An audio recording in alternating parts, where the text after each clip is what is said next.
Le championnat d'Afrique des Nations qui se déroula au Cameroun à partir du 16 janvier, que peut-on dire de notre équipe nationale? Le ministre des Sports, Narcisse Mouele Kombi, a organisé un tournoi pré-CHAN pour mettre l'équipe nationale du Cameroun dans les normes afin d'affronter les autres équipes qui vont devoir venir au Cameroun. Mais seulement l'équipe nationale du Cameroun sort bon dernier de ce tournoi pré-CHAN avec 1 point et seulement 2 buts marqués.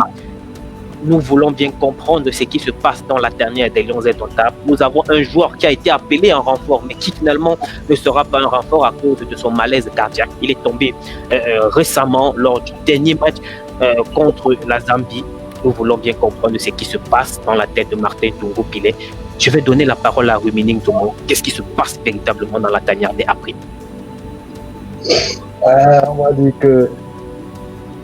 On va dire que ce qui se passe, c'est le résumé du mauvais travail en fait.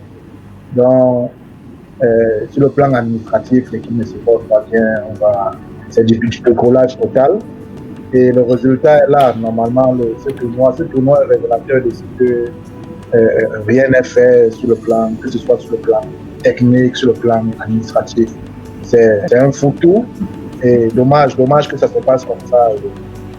On ne peut qu'être déçu que le Cameroun organise un aussi petit tournoi avec quelques nations de football et on s'en sort à domicile dernier.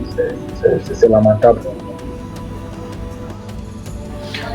Nous rappelons que nous avons perdu 2-0 contre la Zambie. Nous avons fait match nul avec l'Ouganda et nous avons perdu. Nous sommes tombés face au Niger, 1 but contre Bélini Kodjou. Quelle est la situation de l'équipe nationale? Est-ce qu'on doit avoir peur de cette équipe nationale qui représente 16 millions d'habitants au Cameroun? Edgar, c'est difficile, c'est vraiment difficile. J'aime à dire que c'est difficultueux, parce que les choses s'empirent au fur et à mesure qu'on avance. Parce que après la tournée décevante effectuée par les Lions à Prime, à Douala, les 27 et 28 décembre 2020, Coach Martin avait comme ça décidé avait tenté, se disait qu'il était temps de se relancer à travers le mini-tournoi CHAN. Vous l'avez si bien dit, je respecte le fait que vous soyez très introduit. Le ministre avait lui-même pris l'initiative d'organiser un mini-tournoi CHAN. Mais seulement, c'est le même mini-tournoi qui va venir mettre à nu les faiblesses. Mettre à nu comme ça les faiblesses Jacques Zoaï s'est préoccupé, qui ont davantage été fait montre d'une prestation calamiteuse parce que, eu égard à la qualité de production, la qualité de jeu que les gars nous produisent sur le terrain, le Cameroun, pays organisateur, à 9 jours du match d'ouverture, à quelques jours du match d'ouverture du CHAN, face aux Zimbabwe. Cette nouvelle défaite qu'on a concédée il y a quelques jours seulement, avec la Zambie est venue comme ça faire montre de ce que le mal est profond. Il faut qu'on se le dise, le mal est très profond. Il y a véritablement, il n'y a pas de l'animation offensive dans cette équipe. Trop de déchets dans les phases décisives au déploiement défensif qui s'illustre par une multitude c'est-à-dire que les gars multiplient des actions de jeu très approximatives, avec pas de récupération au milieu de terrain, difficile entre la récupération et la relance, difficulté entre la récupération et la relance, un milieu de terrain qui n'est pas capable incapable d'assurer les transitions. Je me demande si c'est une équipe de football, ça. Moi, je n'arrive pas à comprendre, man. C'est-à-dire qu'il n'y a pas de cohésion dans la charnière défensive, pas au milieu de terrain, ni à la finition, man. Tu te demandes si ces gars... Parce que les gars sont les footballeurs. Ça fait craindre, là. Ça fait peur.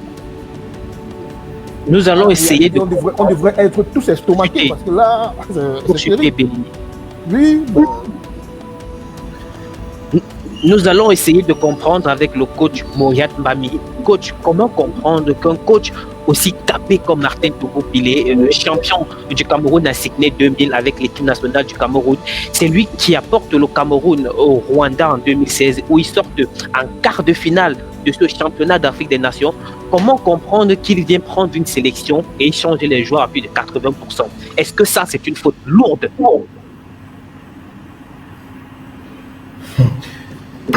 Merci les gars, merci. Vous savez, quand on parle de cette équipe avec le coach Martin Togo-Pilé, ça m'amuse. Ça dépend comment il est venu dans cette équipe. Martin Togo-Pilé est d'abord superviseur. Il était d'abord superviseur de cette équipe avec Aroga étant entraîneur principal. Et il arrive, ils ont dit Aroga, c'est-à-dire tous les superviseurs, ils ont il faisait mal, les joueurs étaient mauvais, il a pris l'équipe. Je ne veux pas revenir ce que Béni a dit en disant qu'il y a un manque de cohésion. Vraiment, il y a un manque de cohésion. Et quand on dit parce qu'il n'y a pas eu championnat, il n'y a pas de championnat depuis, non. On ne peut pas dire que l'équipe va avoir le manque de cohésion. On peut dire que l'équipe est faible peut-être physiquement. L'équipe est fatiguée, mais comme on peut dire, manque de cohésion, il n'y en a pas. Il n'y en a pas. On ne sait pas comment nous jouons.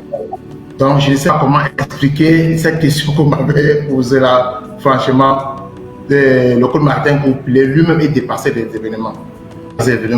Bon, on va dire peut-être que les 2 derniers matchs qu'il a joués, c'était sans les joueurs, les 6 joueurs de Coton Sport. Parce que le premier match qu'il joue au Rwanda, les 6 gars de Coton Sport sont là. Tous les 6 gars de Coton Sport sont là. Après, ils sont allés en équipe. Et j'ai dit, bon, ces mêmes gars de Coton Sport, bon, tous les 6 n'ont pas joué contre des renards, oui. Mais ils ont joué contre l'UMS, ils ont fait mal nul. Arrivé contre le Rwanda, ils ont joué, ils ont fait mal nul.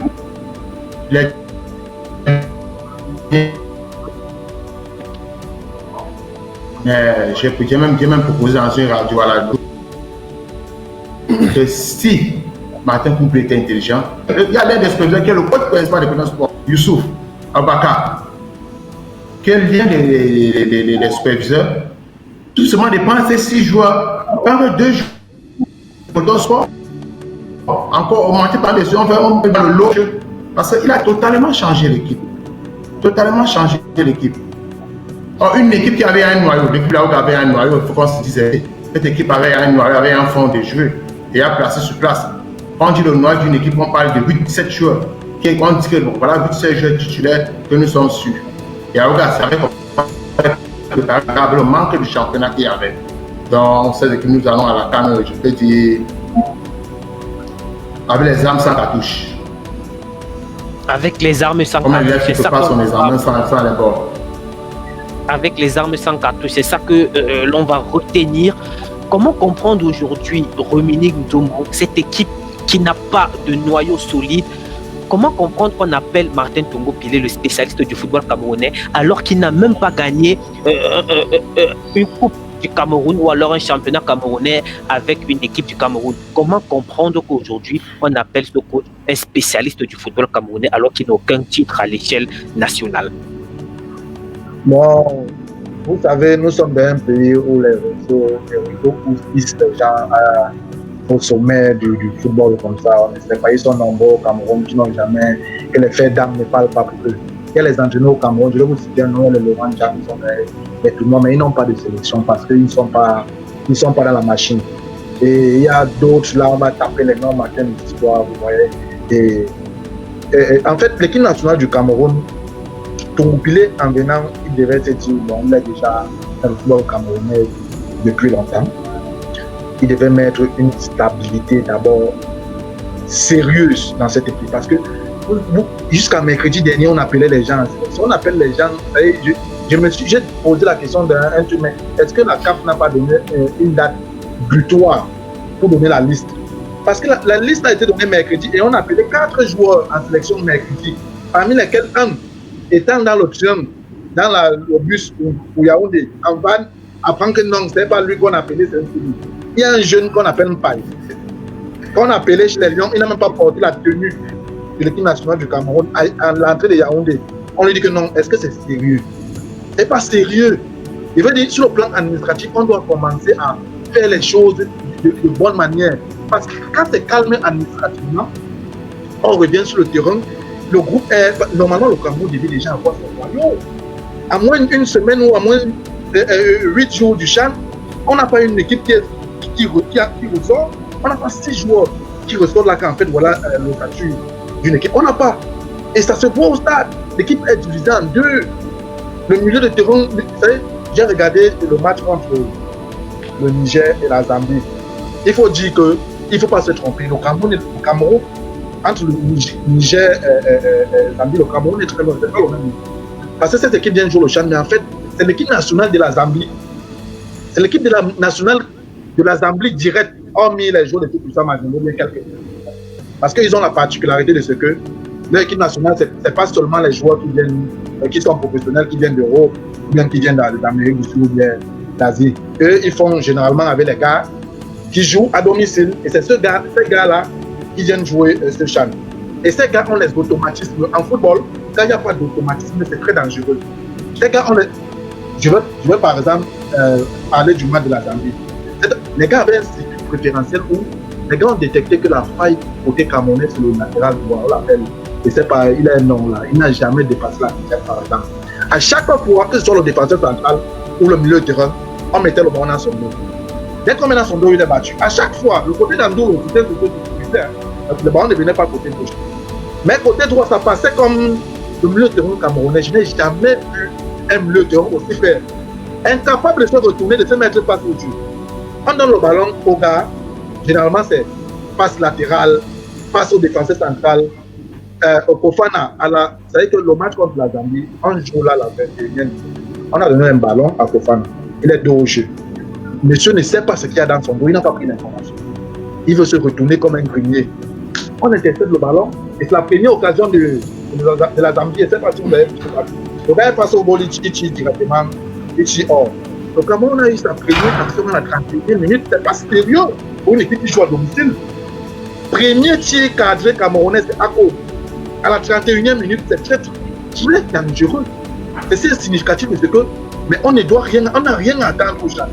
Parce que même au niveau de l'élaboration du jeu, c'est nul. On a vu Jacques Zoa. Bon, Jacques Zoa n'a pas marqué. Il a marqué un but bizarre. Mais sur le match de la Zambie, j'ai dû voir que le brassard apportait quelque chose à Jacques Zoa. Parce que dans les premières minutes de match, s'il y avait un qui donnait un peu la vitesse au jeu, chez Zoa, mais maintenant il est de l'avance sans définition, il descend au milieu de terrain pour essayer de donner la vitesse. Il donne la vitesse pour le ballon, personne, il n'est pas là. Parce que c'est lui qui vient essayer pour chuter. Parce que c'est lui qui vient essayer d'accélérer le jeu. Et je vais encore dire, en termes techniques, le coach va démontrer d'abord. Le football s'élabore au niveau de la défense, mais dès qu'on traverse, le football s'élabore très calmement lorsqu'on est dans sa moitié de terrain. Mais lorsqu'on traverse la médiane, vous allez voir les équipes professionnelles, ça va très vite. Si tu ne changes pas de rythme, tu ne peux pas suivre la vitesse. Or, l'équipe nationale du Cameroun, ça joue comme les équipes. On est très calme. En fait, il y a peut-être deux personnes. Il est gros, Djeng. Je ne veux pas dire, il ne veut pas utiliser le il est gros. Quand tu as ce poids-là, tu ne peux pas courir. Tu ne peux pas mettre ton visage en difficulté. Mais je suis très sérieux. Et je suis fâché. Je suis très fâché. Quand tu as ce poids-là, tu ne peux pas mettre ton visage en difficulté. Sérieux. Tu ne peux pas. Par contre, à cause de son côté, il essayait, mais Djeng ne sait pas s'il a débordé un jour latéral gauche. C'est malheureux et ça fait pleurer. Moi, merci. Merci, Ruminique Doko. Bellini Kodjo, on va peut-être tirer sur le fond de jeu du Cameroun, mais la question principale est celle de savoir est-ce que le management de Martin Tungo Pillé n'est pas aujourd'hui dépassé? Edgar, la jauge de la batterie. Quand la batterie est rouge, vous savez que va s'éteindre. Tu ne charges pas. Elle va s'éteindre si tu ne charges pas. Et il faut déjà mettre de côté les illusions comme quoi ils vont bien se comporter pendant la compétition. À un certain niveau de la vie, on ne se dérange plus, on se rend. On ne peut pas être à quelques jours de la compétition et on fait les listes. C'est-à-dire qu'on est en train de mettre l'état d'esprit des gars en difficulté. Un gars ne réfléchit pas comment il va jouer, il réfléchit. Il serait même dans la fesse. Il serait même dans la fesse. Il réfléchit, il verra la canne. Voilà. Les gars ne comprennent pas que C'est un état d'esprit, c'est le mindset, c'est l'état d'esprit.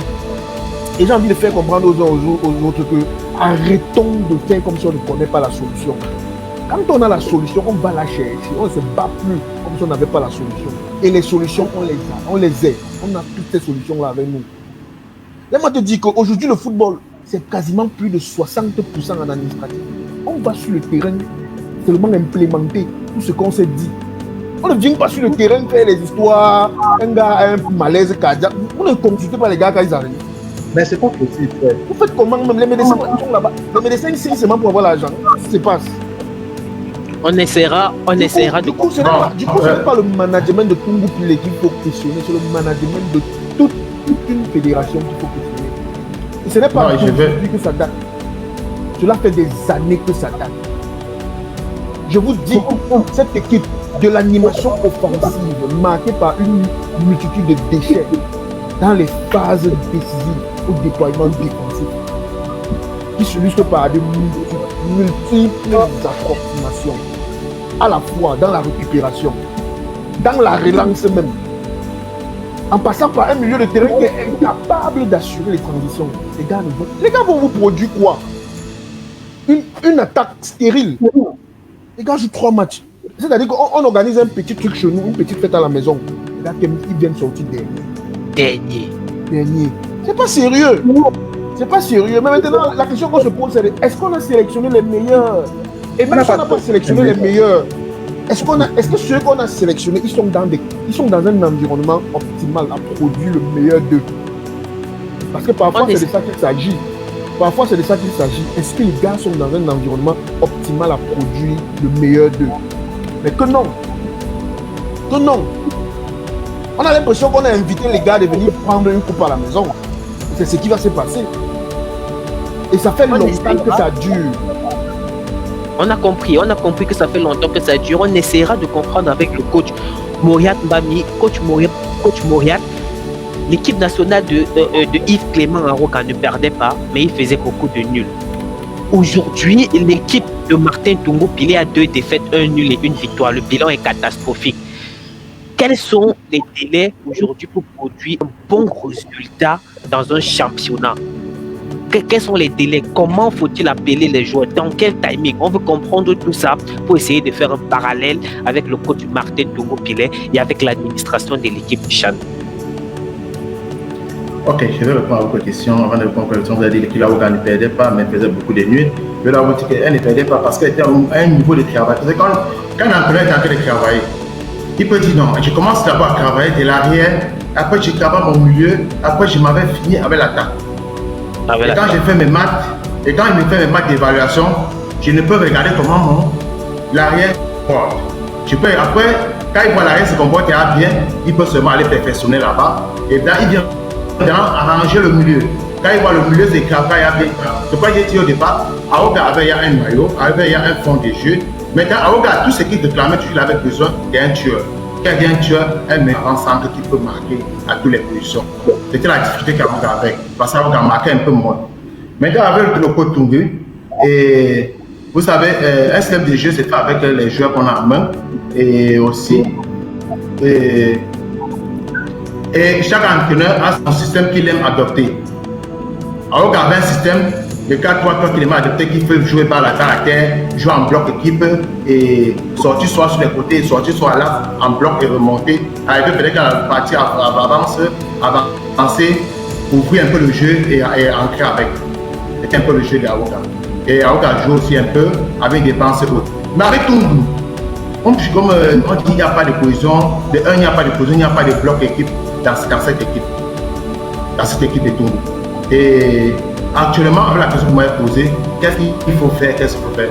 Je vois vraiment il s'est fait. Et je ne peux pas dire qu'il s'est fait tard.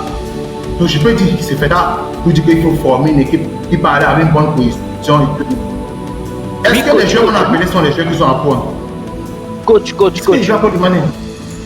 nous savons qu'il se fait tard, mais quels sont les délais pour une compétition? On doit appeler les joueurs après combien de temps pour pouvoir bien préparer la compétition? La liste doit être fixe après combien de temps? Le noyau doit être fixe après combien de temps? C'est de ça qu'il s'agit aujourd'hui. 2 semaines, 1 mois, on doit appeler les joueurs pour combien? En ce moment-ci, À ce moment, si on devait avoir une équipe, il y a une équipe prête pour la compétition. On devait avoir une équipe. On devait avoir une équipe prête pour la compétition. Ce projet est sujet quelque part que pourquoi ne pas aller sujet de coton, on prend 2 jours encore avec État mec qui est à l'axe de coton, qui est actuellement en sélection. On prend Gourmet qui joue avec lui en équipe de coton. On met à l'axe avec lui. On prend État Bawa, on met État Bawa à droite. Parce que comme le Zoma parlait tout à l'heure, regardez le couloir de Balokojo. Les 2 derniers matchs, regardez ce côté droit, arrière droit. C'était Joël Ebana. C'était la catastrophe. Et avancé. Nous avons joué combien de matchs? Si je prends les 2 matchs de Douala et les 3 Escobar, si je dis qu'on a carré les tirs, si je compte tous les 5 matchs là, on a eu peut-être 5 tirs à carré. Contre Stade Renard, on cadre notre premier tir à la 70e minute. Contre UMS, on cadre notre premier tir à la 49e minute. On cadre notre premier tir. Donc on fait toute une mi-temps sans cadrer les tirs. Nous avons cadré quand même. Avec au moins avec Aoka, on cadrait les tirs et les gars jouaient. Donc pour dire que, comme j'ai dit, nous allons vraiment en guerre avec les armes sans cartouche. Donc le Lion, regardez quand vous voyez, les Zambiens sont là, les Nigériens sont là, les Ougandais sont là, ils sont déjà l'équipe. Et regardez les jeux. Quelqu'un qui a vu Ouganda, Niger. Le Niger qui les a tapés. Et moi, l'Ouganda les a enseignés, l'Ouganda les a absorbés. Et quand le coach nigérien a vu le travail, comment il a vu ce qu'il faut, il a fait 3 remplacements, le jeu est devenu star. Hein? Quand nous sommes dans le match, nous encore comme si on enquête, le même qu'on a chez nous. Chez nous, on a l'impression que même si on remplace les 11 là, ça ne va rien donner. Non, nous avons. Je vais partager ceci. Je vais arriver sur aussi. Tungu. Quand je vois les matchs du Tungu, je vois qu'il va adopter le système que l'Allemagne a pris pour remporter la Coupe du Monde 2014. Parce que la Coupe du Monde 2014, l'Allemagne vient avec un système qu'on ne connaissait pas dans le monde. Sortir les ballons à droite, jouer à l'axe, faire tout le jeu à l'axe jusqu'à l'avant. L'Allemand a oublié tellement les côtés. Si vous allez faire des matchs depuis l'Allemagne en Coupe du Monde, vous allez voir ce système. Après, les entraîneurs étudiés et tout. Mais quand on a encore un stage, on nous parlait de tout ça. Avec les têches. C'est ça qui va expérimenter. Quand tu vois son système de jeu, regarde comment. C'est ça qui va expérimenter. Il oublie tellement les côtés, mais il veut tout mais avec un milieu terrain. Les gars, on n'a pas compris le simple 4-3-3. C'est ça, il dit avec un milieu de terrain. Non, on ne peut pas avancer à ce milieu de terrain. Et quand on voit l'Allemagne de 2014, on regarde le milieu de terrain de l'Allemagne de 2014. Ça y est dit, un coach fait son système avec les joueurs qu'il a main. Mais avec les joueurs qu'il a main là, je peux un peu dire que je mets les mains à la tête.